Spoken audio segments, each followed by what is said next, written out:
হযরত আলী বলেন মসজিদে নববীতে নবী বসে আছেন, আমি আলী হঠাৎ করে ঢুকলাম, দেখি সাহাবায়ে কেরামরা কথা বলতেছেন।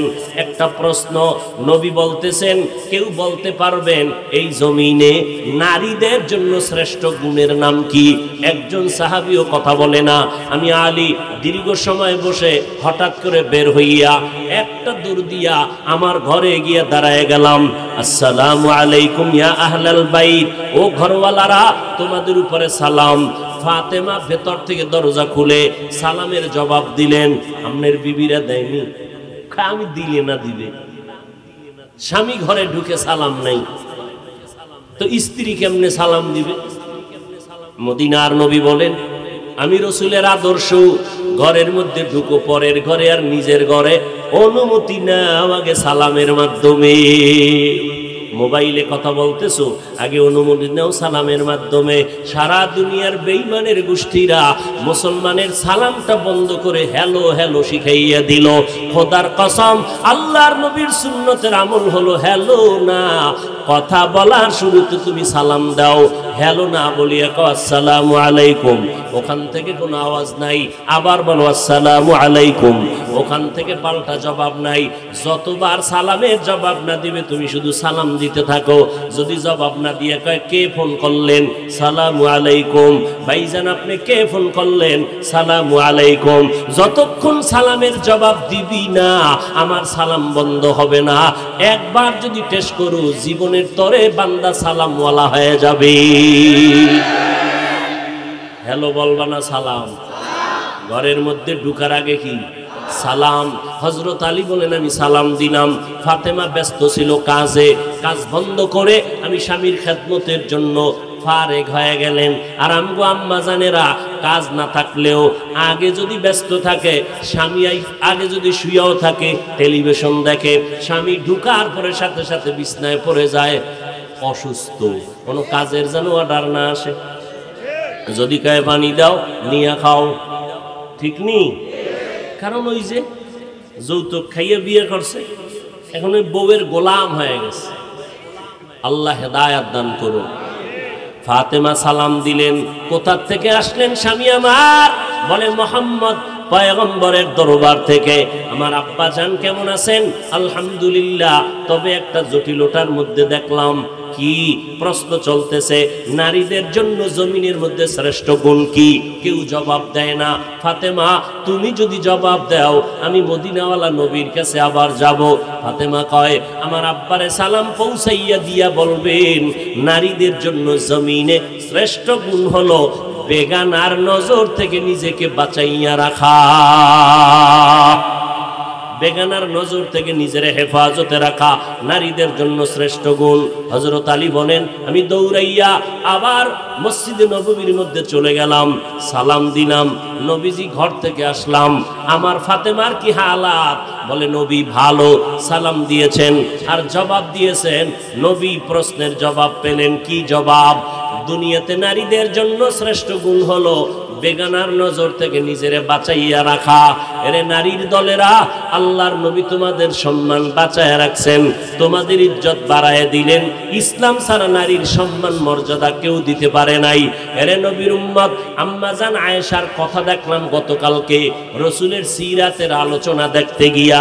আম্মা জান আয়েশা বলেন আমার নবী দুনিয়া থেকে বিদায় হলেন, আমার হুজরার মধ্যে তার দাফন। আমি আসি যাই, ভেতরে ঢুকতেছি, আমার ওড়নাটা ঠিক মতো রাখি না। এরপরে যখন আমার আব্বাজানের লাশ, আব্বাজানের দাফন হলো আমার পয়গম্বরের পার্শ্বে, আমি আয়েশা ভেতরে ঢুকতেছি আসতেছি, কোনো বেপরোয়া, বেশি পেরেশানি নাই। কিন্তু যেদিন হযরত ওমরের লাশ আমার আব্বার পাশে দাফন হয়ে গেল তখন আমি পেরেশান হয়ে গেলাম। এখন আমি যতবার রওজা পাকের মধ্যে প্রবেশ করি আমি আয়েশা ওড়নাটাই না দিয়া পর্দা রক্ষা করে ঢুকি। এরা কবরের ভিতরে, আমি কবরের উপরে, মাটির উপরে, এখানে আর পর্দার মাসআলা কি? বলে এটা তাকওয়া, এটা আল্লাহর মুহাব্বত, এটা আল্লাহর ভয়। আল্লাহর মুহাব্বত যত বেশি পেতে চাও তাকওয়ার বিকল্প নাই।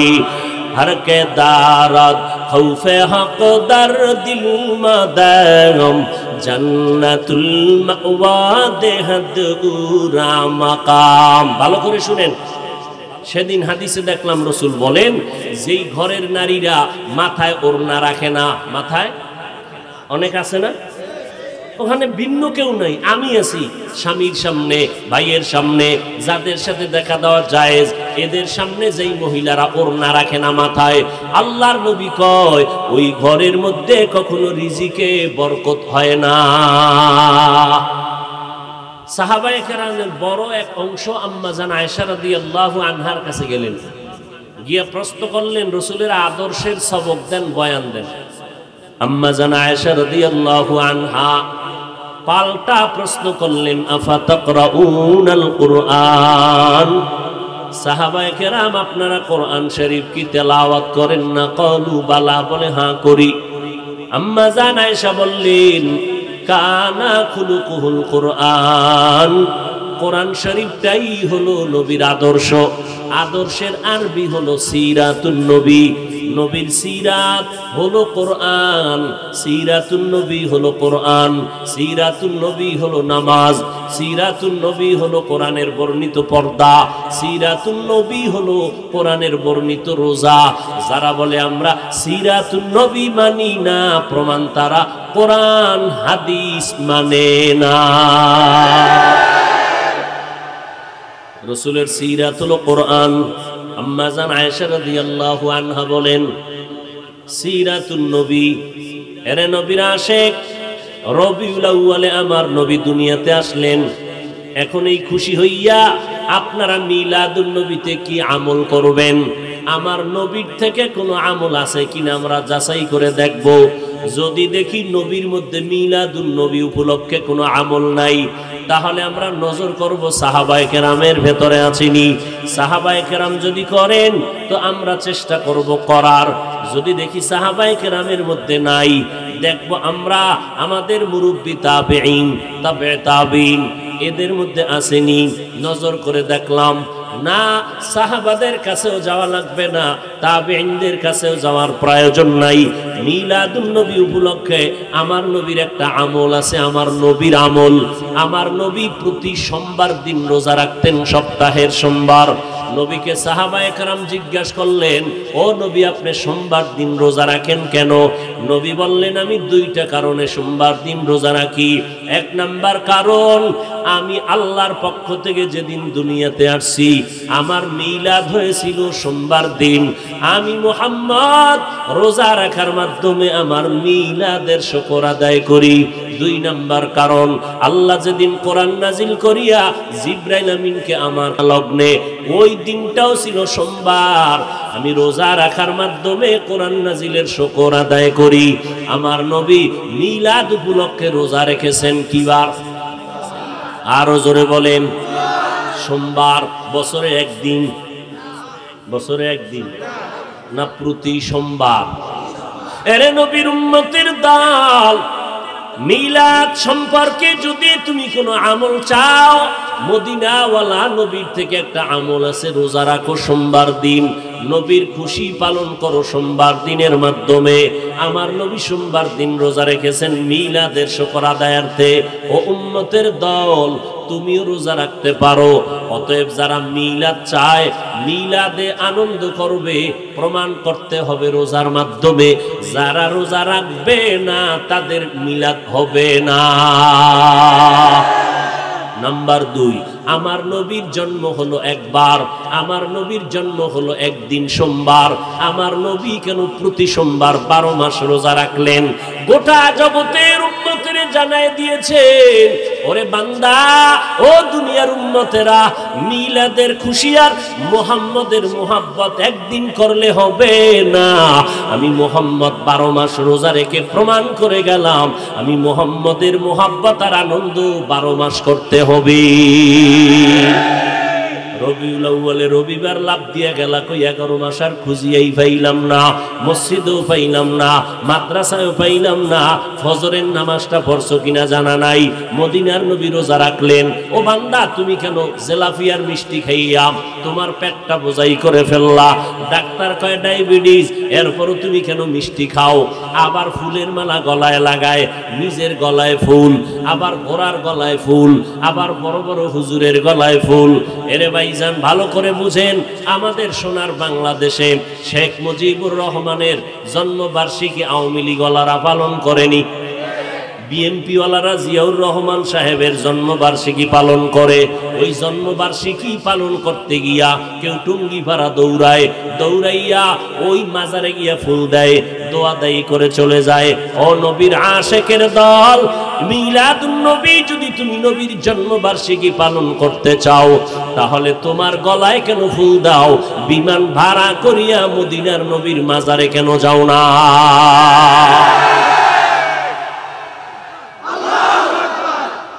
মদিনার নবীর মাজারে গিয়া তোমরা কেন ফুল দাও না? তোমার গলায় কেন ফুল লাগাও? ঘোড়ার গলায় কেন ফুল লাগাও? এরে নবীর উম্মতের দল, আমরা নবীর আশেক হতে চাই, নবীর তরিকা মতো মন গড়া আশেক হতে চাই না। আমার নবী রোজা রাখছেন, নবী সোমবার দিন রোজা রাখছেন, এতটুকুই না, আমার নবী প্রত্যেক সোমবার রোজা রাখছেন, আবার বৃহস্পতিবারও রোজা রেখেছেন। নবীজি, আপনি বৃহস্পতিবার রোজা রাখলেন কেন? নবী বলেন, বৃহস্পতিবার বান্দার আমল আরশে আজিমের মধ্যে চলে যায়। আমি নবী চাই আমার আমলটা যেন রোজার হালাতে আল্লাহর দরবারে পেশ হয়ে যায়। এরে নবীর উম্মতের দল, আল্লাহর নবী মক্কা নগরীতে আসলেন রবিউল আউয়ালে। কি নিয়ে আসলেন, আবার কি রেখে চলে গেলেন? আল্লাহ কয়, নবী যা নিয়ে আসছেন তা গ্রহণ করো, যা রেখে গেলেন এগুলো গ্রহণ করো, নিষেধ যা করছেন তার থেকে ফিরো। আল্লাহর নবী হাদিসে বলেন, খবরদার কোন মাসে কোন দিনকে তোমরা আলাদা ঈদ বানাইবা না। অমুক মাসটা ঈদের মাস এই কথা বলবা না, অমুক দিনটা ঈদের দিন এই কথা বলবা না। মদিনার নবী নিষেধ করলেন, কারণ আল্লাহ তাআলা আল্লাহর নবীর মাধ্যমে সিদ্ধান্ত দিলেন মুসলমানের জন্য বছরে 2টা ঈদ আল্লাহ দিয়া দিলেন, ঈদুল ফিতর আর ঈদুল আজহা। ও নবীর মোহাব্বতে আনন্দ করবা, আর আমার নবীর আনন্দ তো ওই ব্যক্তি করবে যেই ব্যক্তির মধ্যে থাকবে পয়গম্বরের সুন্নতের আদর্শ। ওই বান্দার আনন্দ হবে মিষ্টি খাওয়া না, ওই বান্দার আনন্দ হবে আমি জান্নাতি মেহমান, আমি সুন্নত অনুযায়ী চলবো, তো দুনিয়াতে আমাকে মানুষ সম্মান করে, এটাই তো আমার বড় আনন্দ। আমার টাকার গরমে মতলবের মানুষ আমারে সম্মান করে না, আমার বাবার পরিচয় আমারে সম্মান করে না, আমার টাকার কারণে, ক্ষমতার চেয়ারের কারণে এতগুলো মানুষ ঘাসের মধ্যে বসে আমার কথা শুনে না। আমার সম্মানের পেছনে কারণ একমাত্র মদিনাওয়ালা নবীর আদর্শের কারণে আজ আমার এই সম্মান। এর থেকে আনন্দ আর কি হতে পারে রে ভাই? আর ফাইনাল আনন্দ হবে আমার নবীর সাথে যেদিন জান্নাতে ঢুকবো। ইমামুল আউয়ালিন আল আখিরিন বহরে সাদকা রহমাতাল লিল আলামিন সাইয়্যিদুল কাউনাইন খাতমুল মুরসালিন আখিরামত বুদে ফখরুল আউয়ালিন। আল্লাহর নবী বললেন, আমি এমন এক সময় মক্কা নগরীতে আসলাম যেই সময় মক্কার মতো খারাপ মানুষ জমিনে আর কোথাও নাই। আমি কি নিয়ে আসছি জানো নি মানুষ? আমি উত্তম আদর্শ নিয়ে জমিনে আসছি। আল্লাহ তাআলা বলেন, লাকাদ কানা লাকুম ফি রাসূলিল্লাহি উসওয়াতুন হাসানা।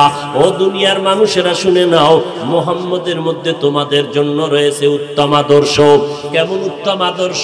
মক্কার চূড়ান্ত চরিত্রহীন মানুষগুলো মুহাম্মদের আদর্শের মালা যেদিন গলায় লাগাইল, এরা মক্কার মানুষ খারাপ থেকে এতটা ভালো হয়ে গেল, আল্লাহ জিব্রাইলের পাঠায় কয়, নবীরে জানায় দাও অমুক অমুক অমুক সাহাবার নামে আমি দুনিয়াতে জান্নাতের সার্টিফিকেট দিয়া দিলাম। আমার নবীর আদর্শ কত সুন্দর। আমার নবী বলেন, আল্লাহ তাআলা আমাকে আদর্শ নিয়ে পাঠাইলেন, আমার চলাফেরার আদর্শ কত সুন্দর। আল্লাহর নবীর মা হালিমাতুস সাদিয়া বলতেছেন, আমিনার গর্ভ থেকে যখন মুহাম্মদ আসলো কয়েকদিন দুধ পান করাইয়া আমি হালিমার কাছে দিয়ে দিলেন। মুহাম্মদের নিয়া আমি হালিমা 2টা বছর দুগ্ধ পান করাইলাম। আমার একটা সন্তান ছিল আব্দুল্লাহ, শিশু বাচ্চা। মুহাম্মদ শিশু 2 বছর আমার দুগ্ধ পান করলো। কোনদিন আমি চেষ্টা করে দেখলাম আমার দোনোটা দুধ থেকে মুহাম্মদ দুধ পান করবে কিনা, দেখলাম না করে না। কোনো সময় আমি তারে 2টা দুধ দিতে পারি নাই, একটা দুধ থেকে সে সব সময় দুগ্ধ পান করত। কারণ শিশুবেলায় ইনসাফ কায়েম করে গেল আর জানায় দিয়ে গেল মানুষ আমি আদর্শের নবী, আমার ভাইয়ের হক আমি নষ্ট করতে পারি না। আমার নবীর কত সুন্দর আদর্শ। আমার নবীর আদর্শ দেখে দেখে দুনিয়ার বেঈমানেরা কালেমা পড়ে মুসলমান হয়ে গেল। আল্লাহর নবী বলেন, আমি আবু বকরকে নিয়ে পথ দিয়ে চলতেছি, পাথরওয়ালা পথ, ডানে বামে পাহাড়। হঠাৎ চলতে চলতে ক্ষুধা, আমার তৃষ্ণা লাগলো, পেটে ক্ষুধা লাগছে, খানার জন্য কোনো কিছুই পেলাম না। হঠাৎ করে নজর করে দেখি এরকম একটা খালি ময়দান, চেটিয়াল ময়দানে এক রাখাল বকরির পাল নিয়ে দাঁড়ায় আছে। আমি নবী দাঁড়ায় গেলাম, রাখালও বলতেছে। হঠাৎ করে দেখলাম আব্দুল্লাহর সন্তান দাঁড়াইয়া আমাকে ইশারা করে বললেন, রাখাল একটু আমার কিনারায় দাঁড়াও। আমি দৌড়াইয়া আব্দুল্লাহর সন্তানের কিনারায় দাঁড়ায় গেলাম। আল্লাহর নবী ডাক দিয়ে কয়, ও রাখাল ভাই, আমাদের পেটে ক্ষুধা লাগছে, একটা বকরি দাও, ওখান থেকে একটু দুধ দহন করে দাও, আমরা দুধ পান করব।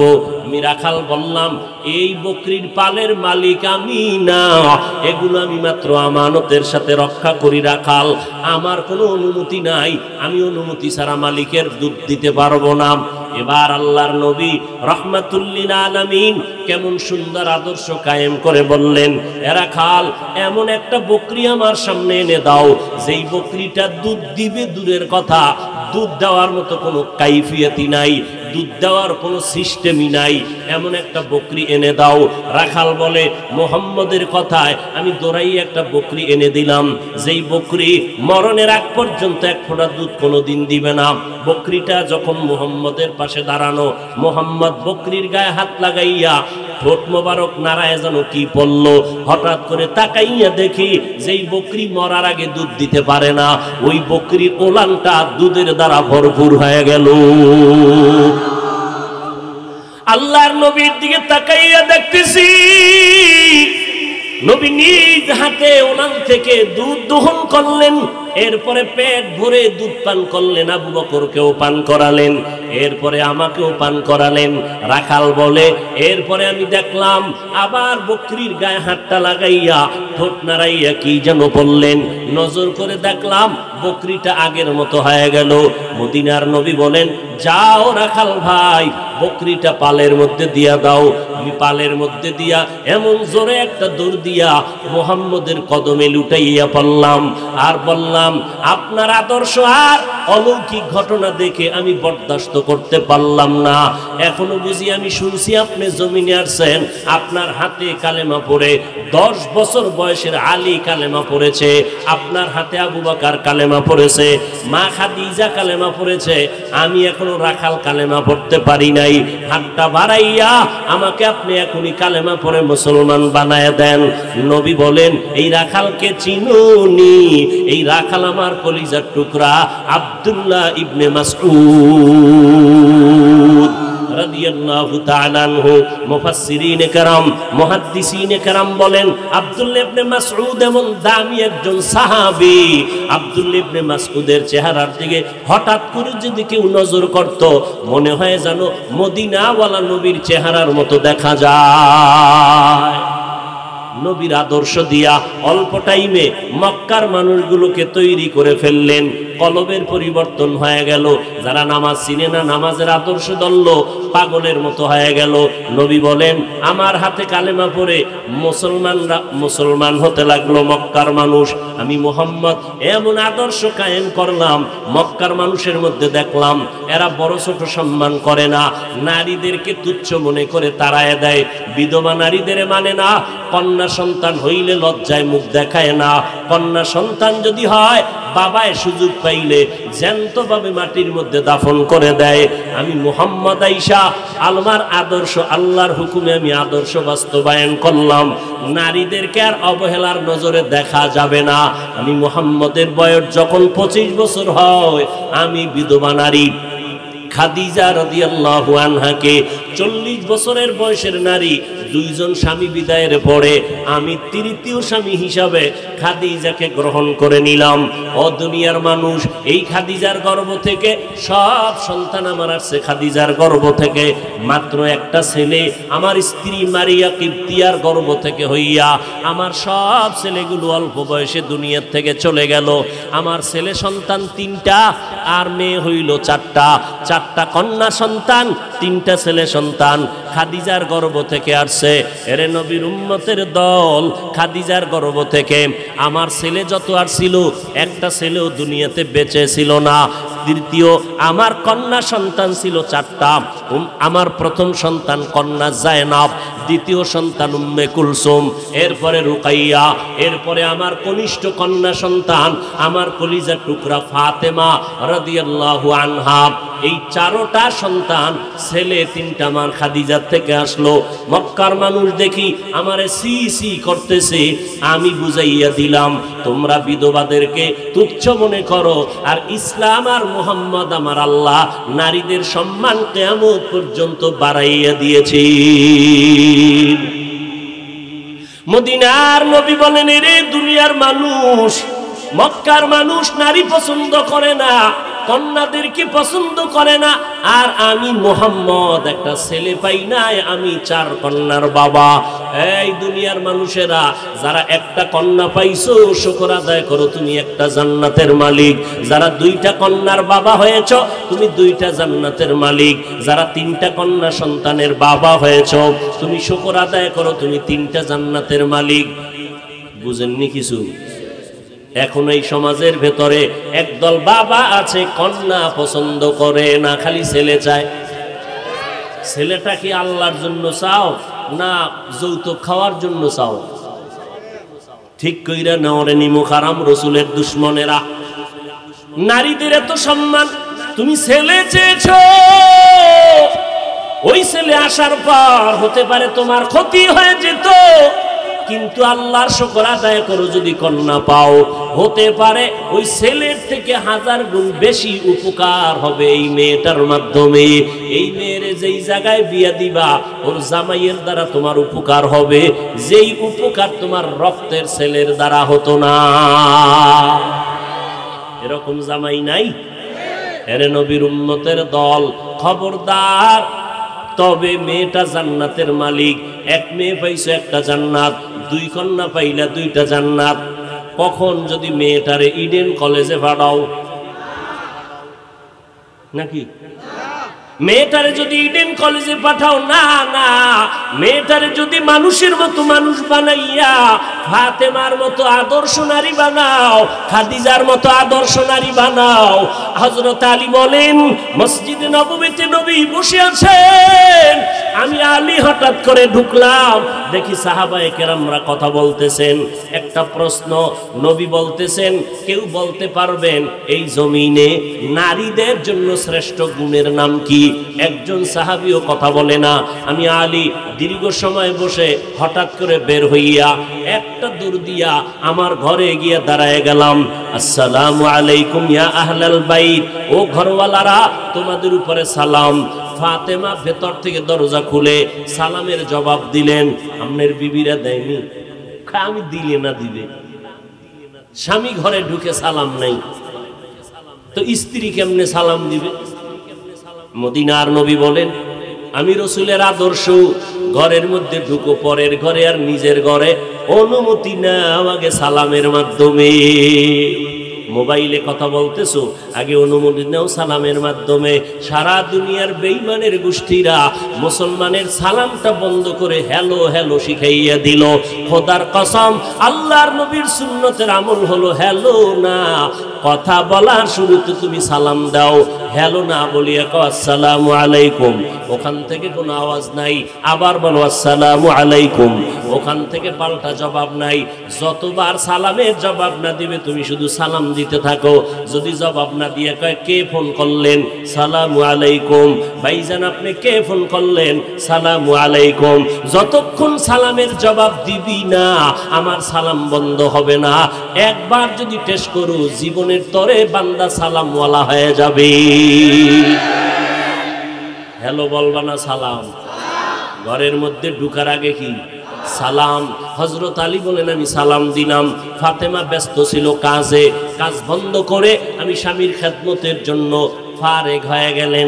আর আমগো আম্মা জানেরা কাজ না থাকলেও আগে যদি ব্যস্ত থাকে, স্বামী আগে যদি শুয়েও থাকে টেলিভিশন দেখে, স্বামী ঢুকার পরে সাথে সাথে বিছনায় পড়ে যায় অসুস্থ, কোনো কাজের যেন অর্ডার না আসে। যদি কয় পানি দাও নিয়ে খাও, ঠিক নেই? কারণ ওই যে যৌতুক খাইয়ে বিয়ে করছে, এখন ওই বউয়ের গোলাম হয়ে গেছে। আল্লাহ হেদায়াত দান করুন। ফাতেমা সালাম দিলেন, কোথার থেকে আসলেন স্বামী আমার? বলে মোহাম্মদ পয়গম্বরের দরবার থেকে। আমার আব্বা জান কেমন আছেন? আলহামদুলিল্লাহ, তবে একটা জটিলতার মধ্যে দেখলাম। কি প্রশ্ন চলতেছে? নারীদের জন্য জমিনের মধ্যে শ্রেষ্ঠ গুণ কি? কেউ জবাব দেয় না। ফাতেমা তুমি যদি জবাব দাও আমি মদিনাওয়ালা নবীর কাছে আবার যাব। ফাতেমা কয় আমার আব্বারে সালাম পৌঁছাইয়া দিয়া বলবেন নারীদের জন্য জমিনে শ্রেষ্ঠ গুণ হলো বেগানার নজর থেকে নিজেকে বাঁচাইয়া রাখা, বেগানার নজর থেকে নিজের হেফাজতে রাখা নারীদের জন্য শ্রেষ্ঠ গুণ।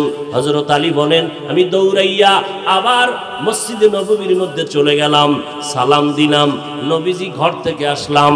আমার ফাতেমার কি হালাত? বলে নবী ভালো, সালাম দিয়েছেন আর জবাব দিয়েছেন। নবী প্রশ্নের জবাব পেলেন। কি জবাব? দুনিয়াতে নারীদের জন্য শ্রেষ্ঠ গুণ হলো বেগানার নজর থেকে নিজেরে বাঁচাইয়া রাখা। এরে নারীর দলেরা, আল্লাহর নবী তোমাদের সম্মান বাঁচাইয়া রাখছেন, তোমাদের ইজ্জত বাড়ায় দিলেন। ইসলাম ছাড়া নারীর সম্মান মর্যাদা কেউ দিতে পারে নাই। এরে নবীর উম্মত, আম্মা জান আয়েশার কথা দেখলাম গতকালকে রসুলের সিরাতের আলোচনা দেখতে গিয়া। আম্মা জান আয়েশা বলেন আমার নবী দুনিয়া থেকে বিদায় হলেন, আমার হুজরার মধ্যে তার দাফন। আমি আসি যাই, ভেতরে ঢুকতেছি, আমার ওড়নাটা ঠিক মতো রাখি না। এরপরে যখন আমার আব্বাজানের লাশ, আব্বাজানের দাফন হলো আমার পয়গম্বরের পার্শ্বে, আমি আয়েশা ভেতরে ঢুকতেছি আসতেছি, কোনো বেপরোয়া, বেশি পেরেশানি নাই। কিন্তু যেদিন হযরত ওমরের লাশ আমার আব্বার পাশে দাফন হয়ে গেল, তখন আমি পেরেশান হয়ে গেলাম। এখন আমি যতবার রওজা পাকের মধ্যে প্রবেশ করি, আমি আয়েশা ওড়না টাইনা দিয়া পর্দা রক্ষা করে ঢুকি। এরা কবরের ভিতরে, আমি কবরের উপরে, মাটির উপরে, এখানে আর পর্দার মাসআলা কি? বলে এটা তাকওয়া, এটা আল্লাহর মুহাব্বত, এটা আল্লাহর ভয়। আল্লাহর মুহাব্বত যত বেশি পেতে চাও তাকওয়ার বিকল্প নাই।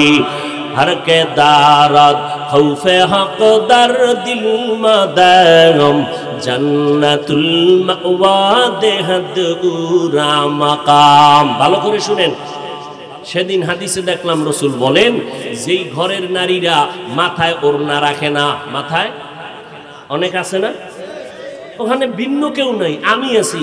স্বামীর সামনে, ভাইয়ের সামনে, যাদের সাথে দেখা দেওয়া জায়েজ, এদের সামনে যেই মহিলারা ওড়না রাখে না মাথায়, আল্লাহর নবী কয় ওই ঘরের মধ্যে কখনো রিজিকে বরকত হয় না। ওই ঘরে কখনো রিজিকের বরকত হয় না। টাকা আসতেছে বেশি, লাভ কি? খাইয়ে লইয়া পেট ব্যথা, খাওয়ার পরে সব টাকা ঔষধে চলে যায়। রবিউল আউয়াল থেকে আমরা কি পাইলাম? রসুলের উত্তম আদর্শ ভেতরে নিয়ে নাও। ১৫০০ বছর পরে আজ আমরা রসুলের আদর্শ গ্রহণ করার কারণে সম্মানে আছি না অসম্মানে আছি? রসুল গ্যারান্টি দিয়ে গেলেন, দুইটা জিনিস ধরে রাখ, কোরআন আর সুন্নাত, কোনদিন তোমাদের বিপদ আসবে না। আজকে ১৫০০ বছর পর নবীর সুন্নতের টুপি দিলাম, দাড়ি লম্বা করলাম, নবীর তরিকায় পোশাক পরলাম, আলহামদুলিল্লাহ। এই নবীর আদর্শওয়ালাদের মতো জমিনে কেউ শান্তিতেও নাই, কেউ সম্মানেও নাই। আছে কেউ? বড় ডাক্তার সম্মানিত কেন? গিয়া দেখলাম গলায় পাগড়ি, ওই রোগী দেখতে দেখতে হঠাৎ করে বলে এখন আর দেখা যাবে না। কেন? আজান হয়ে গেছে, নামাজ পড়বো, তারপরে আবার দেখব।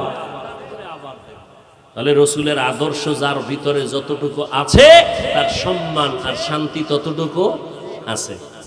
যার কাছে নবীর সুন্নত নাই, তার কাছে সম্মান নাই, তার কাছে ইজ্জত নাই, তার সম্মান ইজ্জত জমিনের মধ্যে নাই। এরে নবীর উম্মতের দল, পয়গম্বরের আদর্শের মালা গলায় লাগাও। এতক্ষণ বয়ান করিয়া একবারও বলি নাই তোমরা চরমনাই না গেলে গুনাহ হবে, তাবলিগে না গেলে গুনাহ হবে, কওমি মাদ্রাসায় না পড়লে গুনাহ হবে, একবারও বলি নাই।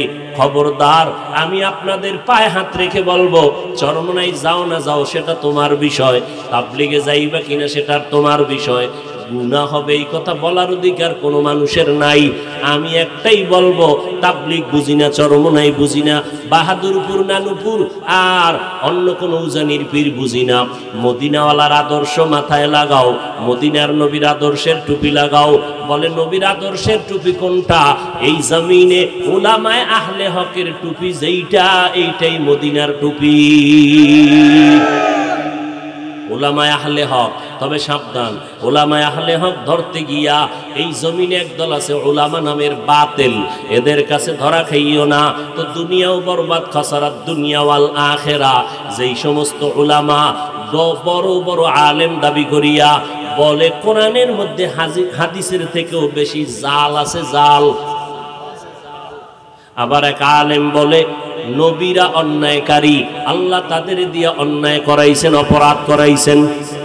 ভালো করে বুঝে নাও, এরাই হলো উলামায়ে আহলে বাতিল। বাতিল আছে না নাই? এই পরিমাণ বাতিল।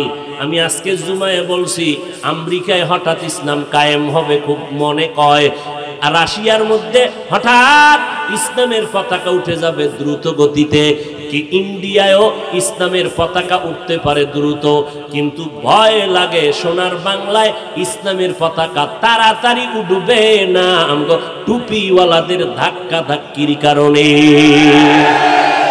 কারণ আমরা সবাই কাফের। আমি কই আর একজনের কাফের, সে কয় আমারে কাফের, তো আমি ঈমান কই। আমি বলি আমি ইমানদার, আর একজনকে আমি কাফের। এইভাবে যদি হোমানে একজনে আর একজনের কাফের করে, তাহলে মুসলমানই নাই দেশে। কি সরমনেওয়ালারা কাফের, দেওবন্দিওয়ালারা কাফের, তাবলিগওয়ালারা খালি কাফের আর কাফের। তো ইমান কই? জানে তোমরা ইমানদার কাও, এর দাড়ি নাই, টুপি নাই, বউ পর্দা করে না, মাইয়া বলা পর্দা করে না, গাঞ্জা খায়, মদ খায়, সুদের টাকায় ব্যবসা করে, সুদের টাকায় বক্তা সাহেব হজে যায়। সুদের টাকায় কই যায়? হজে যায়। সুদের টাকায় মাদ্রাসা, সুদের টাকায় মসজিদ। হারাম, হারাম। সুদের টাকা এগুলো দান করাও হারাম, নেওয়াও হারাম, জেনে শুনে। ভাইরা আমার, তাহলে এই যদি হয় আমাদের প্রতিহিংসার অবস্থা, আমরা যা বললাম ঈমান বাঁচাবার স্বার্থে যতটুকু প্রয়োজন ততটুকু বলি। কারণ কেউ যদি বলে কোরআনে জাল আছে, এই কথা বললে ঈমান থাকে। কেউ যদি বলে নবীরা অন্যায়কারী, ঈমান থাকে। তাহলে যদি কোনো আলেম বলে, সে আলেম হক না বাতিল? তাহলে এটা উম্মতকে বলতে হবে। ঈমান বাঁচাবার জন্য, আমরা কাউকে আঘাত করার জন্য বলি না। লাকাদ কানা লাকুম ফি রাসূলিল্লাহি উসওয়াতুন হাসানা। নবীর আদর্শের মালা গলায় লাগাও। ও নবীর উম্মতেরা, উলামায়ে আহলে হক, যাদের বয়ানে মানুষের আমল ভালো হয়, দাড়ি বিহীনওয়ালা দাড়িওয়ালা হয়, পর্দা বিহীনওয়ালা পর্দাওয়ালা হয়, নবীর সুন্নতের আমলওয়ালা হয়, এদের মাধ্যমে তুমি আমলওয়ালা হয়ে যাও। এই রবিউল আউয়ালে নবীর আদর্শের শিক্ষা নিয়ে আমল শুরু করে দাও। পেছনে যত অন্যায় করেছো তওবা করো, আল্লাহকে বলো হে মালিক নবীর সুন্নাত জবাই করেছি, আজকে থেকে তওবা করে নিলাম, আর নামাজ ছাড়বো না, নবীর আদর্শের পর্দা লঙ্ঘন করব না, নবীর আদর্শের পোশাকের বাইরে পড়ব না, মা বাবার সাথে বেয়াদবি করব না, উলামায়ে কেরামের বিরুদ্ধে গিয়া গুনাহগার হব না, দেশ ও জাতির বিরুদ্ধে ষড়যন্ত্র করব না, নবীর তরিকায় মা বাবার দোয়া নিয়া উলামায়ে কেরামের পরামর্শ নিয়ে জীবনটা চালাবো, নবীর তরিকায় 5 বেলার নামাজ পড়ব, দাড়িটা লম্বা করব। পয়গম্বর বলেন খালিফুল মুশরিকিন ওয়াফিরুল লিহা ওয়া আহফুশ শাওয়ারিব, মুশরিকদের বিপরীত লাইনে চলো, মুশরিকরা দাড়ি কাটে তোমরা দাড়ি লম্বা করো, দাড়ি লম্বা করো, মুসখাটো করো। এরে নবীর উম্মতের দল, আজকে নবীর আদর্শ উম্মতেরা বয়ান করে করে তোমাদের বলতেছি, মদিনার নবীর আদর্শের সাথে সম্পর্ক জোড়াইয়া যদি না দাও তোমার পরিণাম ফল কি হবে?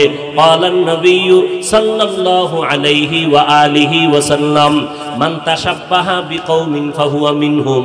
ওরে আল্লাহর বান্দারা, যেই সম্প্রদায়ের সাথে সম্পর্ক থাকবে তার সাথে তার হাসর হবে। যাদের সম্পর্ক মনের টান দুনিয়ার বেদিনদের সাথে, তাদের হাসর বেদিনের সাথে, আর যাদের অন্তরের মোহাব্বত আর আমলের টান মদিনাওয়ালার আদর্শের সাথে, কিয়ামতের দিন এরা নবীর সাথে জান্নাতে যাবে। অতএব নবীর সুন্নতওয়ালা আমল, দাড়িটা কেমনে রাখবা, আঙ্গুলের নখগুলো কেমনে কাটবা, ওখানেও নবীর সুন্নত আসেনি, পালন করো রে বাবা।